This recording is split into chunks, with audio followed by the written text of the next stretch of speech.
Olá, pessoal, bem-vindo a mais um podcast. Eu sou Maria Eduarda Pascoal e hoje a gente vai conversar um pouquinho com o Renan Caixeiro.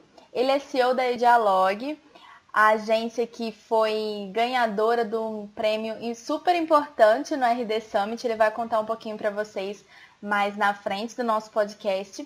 E hoje a gente vai comentar um pouquinho sobre os hacks que deram certo, tanto na minha jornada profissional, quanto na jornada da Dialog. Seja bem-vindo, Renan.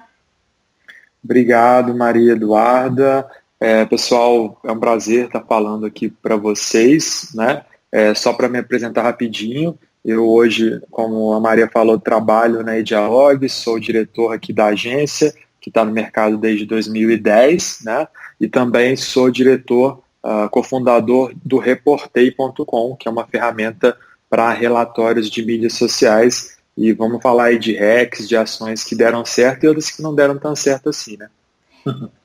Ótimo. E é essa a ideia mesmo, pessoal.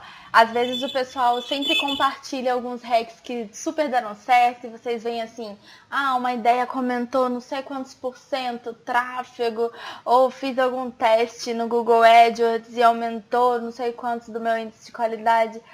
Mas a gente tem que comentar também sobre aqueles que não deram certo, né? Eu vou comentar até um que diminuiu bastante a minha taxa de conversão dentro do blog. Enfim, vamos comentar um pouquinho aí sobre os hacks. Renan vai começar aí e eu vou entrar depois comentando sobre os meus também. Vamos lá. Não, legal. Eu queria comentar um hack que deu muito certo para a gente, principalmente no Reportei, que é um software voltado a um público de marketing digital, né? E a gente para fazer o trabalho de digital do Reportei, a gente pegou lá os 19 meios de tração, né, do Growth Hacking, e a gente começou a testar esses meios para ver quais que traziam mais resultado. Então, um meio que mais trouxe resultado para a gente foi a ação com blogs e influenciadores de nicho. Tá? E aí uma coisa interessante, porque a gente está falando de um mercado onde, um mercado mais corporativo, né, o B2B, e a gente enfrentou um desafio que é encontrar um influenciador B2B no segmento. Então, a gente acabou achando aquelas páginas, sabe aquelas páginas que não sei o que lá da depressão, aquelas coisas, né? Marketing digital, profissão, marketing digital, aquelas coisas, né? Toda profissão tem a sua página ali de influência, às vezes é uma página de humor, né? Às vezes é uma E página que não geralmente eles necessariamente. têm um engajamento muito alto, né? Exato, exato. E essas páginas de humor, tem páginas de informação também, mas elas acabaram funcionando muito bem para a gente, né? E aí a gente acabou adotando o influenciador como uma ação recorrente no Reportei. Então, assim, a gente seleciona alguns influenciadores, faz o teste e vê quais que estão gerando os melhores leads para a gente, né? A gente percebeu que tem, assim, de cada 10 influenciadores que a gente testou, uns 3 realmente funcionaram, né? Então a gente percebeu também que dentro do nicho, dentro da questão de influenciadores, você não pode, não deu certo o primeiro, vou descartar. Não, às vezes não era o influenciador correto para o seu negócio, né? Então mesmo dentro de um canal de tração, é legal você fazer variações para tentar achar dentro daquele canal uma solução que traga retorno, né? Perfeito. Eu vou comentar um que aconteceu comigo e foi bem de cara que eu tive essa experiência. O que aconteceu? Eu acompanho muitos, entre aspas, gurus, né? Que dão várias dicas, enfim. E eu tinha lido que as call to action, não, desculpa, as opt-in e opt-out, que são aqueles pop-ups de entrada. Assim que você entra no site, aparece uma pop-up. E assim que você dá a tendência de sair, aparece, opa, não sai não, tem alguma coisa aqui, enfim. E eu tinha lido na internet de um dos gurus que algumas CTAs ou algumas opt-in e opt-out, depois de um tempo, elas se tornavam obsoletas, elas não tinham mais resultados.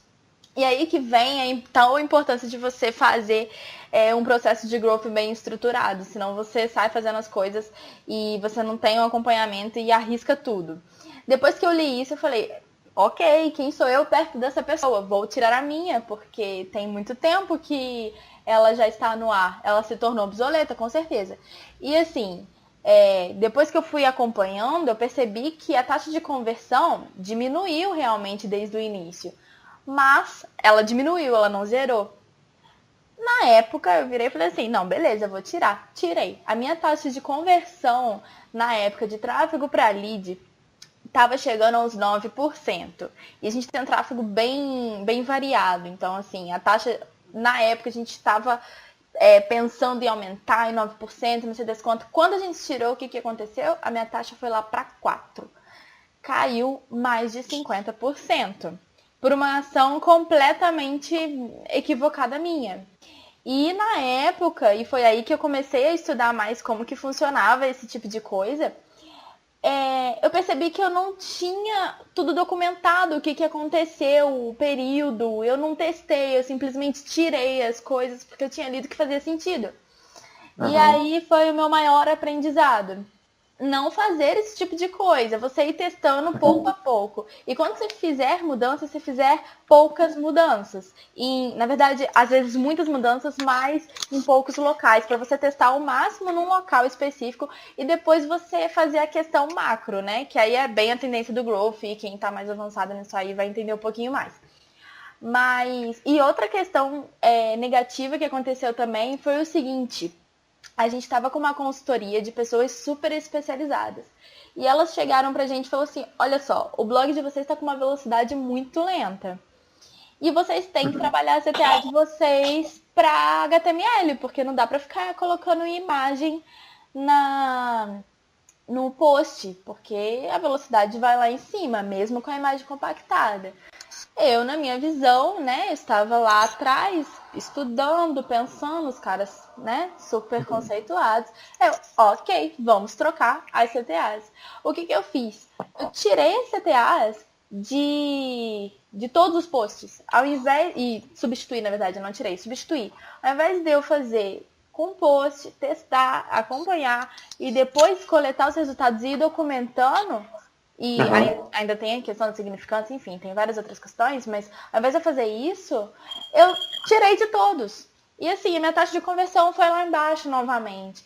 E aí eu tive que bolar um processo gigante, um retrabalho gigante, para voltar com o resultado que eu estava tendo, sendo que eu já podia estar focando em mais leads, em mais coisas. Enfim, eu só tô dando esses insights, assim, já começando com o negativo, já pra gente entender que, assim, as ideias que a gente vai dar aqui na frente não é pra sair colocando tudo, reestruturando tudo, não. A gente falou que isso deu certo, pega tudo de uma vez, a gente trocou uma CTA de tal forma, não, deu certo pra eles, vai dar certo pra mim, vou colocar.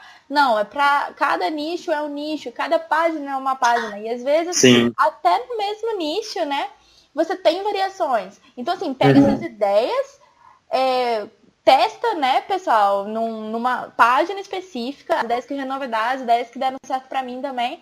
E depois, se der certo mesmo, aí vocês colocam a questão mais macro mesmo, tá? Vamos lá, Renan, continue com suas ideias. Eu só para complementar o que você falou também, é uma coisa que eu vivi isso na questão do influenciador, que você falou sobre documentar e analisar os resultados para comparar. É uma coisa que acontece também, por exemplo, a gente quando começou, a gente estava olhando só pelo volume de sign-ups, né, de trials lá que os influenciadores estavam gerando para a gente, e não a qualidade desse lead, né, se era um lead que estava realmente convertendo. Então, um influenciador gerava, assim, 5 vezes mais leads do que outro, só que os leads dele fechavam, sei lá, nem metade do que o outro influenciador fechava. Então a gente percebeu que a gente precisava realmente, assim, não só olhar uma métrica superficial, às vezes como geração de lead, de trial, como também verificar o retorno real daquele investimento. Porque às vezes eu falo isso assim, na teoria todo mundo fala, não, isso é óbvio e tal, mas na prática isso não é tão fácil de medir, né? Você vai ter que ver cada lead, de onde que ele veio, e enfim. E aí a gente teve que desenvolver algumas maneiras para ver isso. Então a gente criou uma promoção que era para o influenciador e uma promoção que era para o outro, e aí a gente foi vendo qual que estava realmente convertendo mais, né? Eu acho que isso foi uma coisa bem legal. Bom, E deixa eu só comentar mais uma coisa que nem é de hack, mas vai ajudar nesse processo. Além disso, documentar os estágios disso. Eu cheguei num ponto agora que eu estou documentando a taxa de conversão de MQL para SQL e manualmente. Porque tem o sistema, mas aí eu puxo tudo para uma planilha e vou acompanhando isso dia a dia e vou vendo, olha, os SQLs que estão sendo aceitos são tal, enfim, porque tem algumas questões no nosso software que eles têm algumas falhas e a gente vai e vê quais que realmente foram se tornando SQL e quais que não foram. Tem umas falhazinhas assim na HubSpot que não posso comentar. Pô, legal. Imagina, se no HubSpot tem falhas, não imagina os demais. Qualquer software pode ter. É fantástico, né?